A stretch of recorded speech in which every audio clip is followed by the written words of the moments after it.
सभी को मेरा राम राम। हमारे चैनल विवेक त्यागी लाइफ में आप सभी का स्वागत है।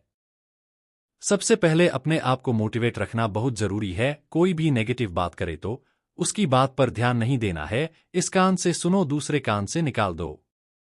यह जमाना है जनाब, कोई कुछ बोलेगा तो कोई कुछ और बोलेगा, इसलिए किसी की बात पर ध्यान नहीं देना। और ध्यान दोगे तो कुछ कर नहीं पाओगे, जीवन में जो है वह भी खराब हो जाएगा। इसलिए अपने आप को स्ट्रांग रखना बहुत जरूरी है इस बीमारी में। दूसरी बात, अपने शरीर को डेली चेक करना है। जब आप सुबह में सोकर उठे तो आपको यह देखना है कि शरीर पर कहीं दबाव तो नहीं लगा, कोई लालपन तो नहीं है, क्योंकि इस बीमारी में सबसे ज्यादा बेड सोल होने का खतरा होता है। बस बेड सोल नहीं होना चाहिए, अगर बेड सोल हो गया तो और भी प्रॉब्लम हो जाएगी। अगर किसी को बेड सोल हो जाए तो आपको तुरंत डॉक्टर की सलाह लेनी है। आपको बेड सोल की डेली ड्रेसिंग करनी है। ड्रेसिंग मतलब पट्टी करनी है। दिन में कम से कम 2 बार अच्छे से साफ करके, और ध्यान रखना है जहां पर भी बेड सोल हुआ है वहां पर दबाव नहीं लगना चाहिए। अगर दबाव लगेगा तो बेड सोल ठीक नहीं हो और गहरा होता चला जाएगा। आपको बेड सोल को जल्दी से जल्दी ठीक करना है, क्योंकि बेड सोल पूरे शरीर की जान खींच लेता है। तीसरी बात, आपको डेली एक्सरसाइज करनी बहुत जरूरी है। अगर एक्सरसाइज नहीं करोगे तो शरीर अकड़ने लगेगा। अपने आप से जितनी हो सके खुद एक्सरसाइज करनी है, और फिजियोथेरेपी भी करानी है। अगर आप फिजियोथेरेपी नहीं करोगे तो ठीक होना बहुत मुश्किल है। इसलिए शरीर को स्वस्थ रखना है तो एक्सरसाइज करना बहुत जरूरी है। दिन में कम से कम 1 बार गैटर बांधकर खड़ा होना भी बहुत जरूरी है।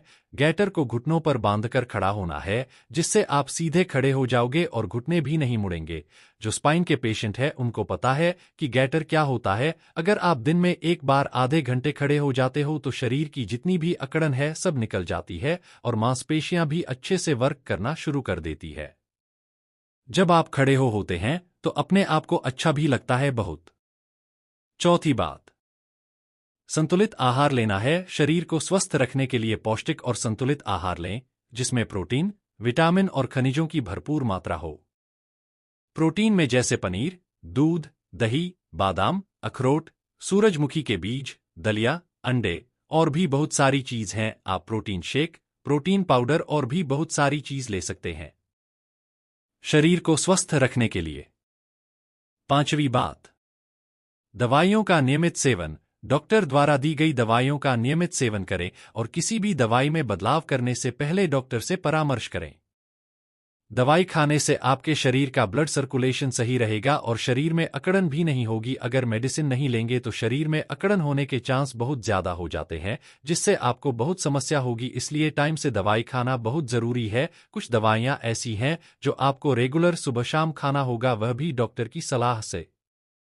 छठी बात, अगर किसी को बेड सोल हो जाए, क्योंकि आदमी अधिकतर सीधा ही लेटा रहता है, इसलिए बेड सोल कमर या हिप्स पर होने के सबसे ज्यादा चांस होते हैं। अगर बेड सोल कमर या हिप्स पर हो जाए तो आपको उल्टा लेटना बहुत जरूरी है, क्योंकि उल्टा लेटने से बेड सोल से दबाव हट जाता है। आपको तुरंत डॉक्टर की सलाह लेना बहुत जरूरी है, और उसकी सुबह शाम ड्रेसिंग कराने भी बहुत जरूरी है, जिससे घाव जल्दी ठीक हो जाएगा। अगर शरीर में बेड सोलर नहीं हो तो शरीर एकदम स्वस्थ रहेगा और जीवन भी लंबा चलेगा, क्योंकि बेड सोल शरीर की सारी जान खींच लेता है। इसलिए बेड सोलर नहीं होना चाहिए। दोस्तों, अच्छे से रहो, मस्त रहो। जय हिंद दोस्तों।